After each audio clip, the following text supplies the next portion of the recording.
Hi, I'm Berend and today we're going to talk about medium separated solenoid valves.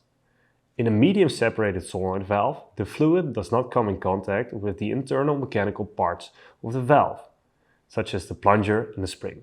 Because of this, the valve can be used in contaminated or aggressive media or in applications involving extremely clean fluids.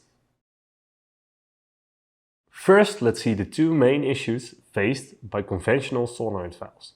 In a solenoid valve, the ferromagnetic plunger and the return spring are in contact with the media.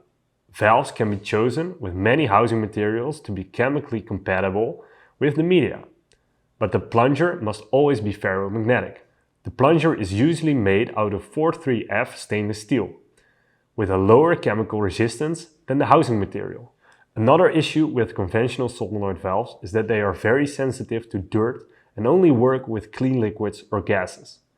The buildup of small particles within the valve can interfere with the valve motion and wear out the actuator. Therefore, if the media in the system is contaminated, filled with fine particles, aggressive, corrosive, temperature sensitive, or ultra pure, it is recommended to use a medium separated solenoid valve. Medium separated solenoid valves are designed so that the medium is in contact with only the valve body, seal, and isolation diaphragm. A medium separated valve functions via a membrane that separates the medium from the operating part of the valve. The membrane and the valve body are highly resistant to chemical corrosion and can be easily opened for cleaning. The actuator is located outside of the fluid space, which protects it from corrosion or accumulation of foreign matters. This also means that the media is protected from contamination and excessive temperature fluctuations. These valves can be bought in a variety of size and design.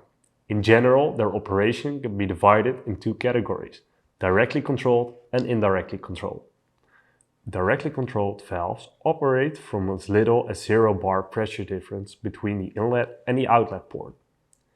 Indirectly controlled valves require a minimum pressure difference of a few tenths of a bar between the ports. This allows them to control a large flow rate and operate pressure using a relatively small solenoid.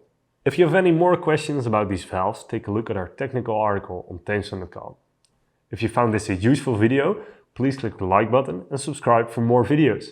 If you have any further questions, put them in the comments below or contact me or anyone else from Tameson.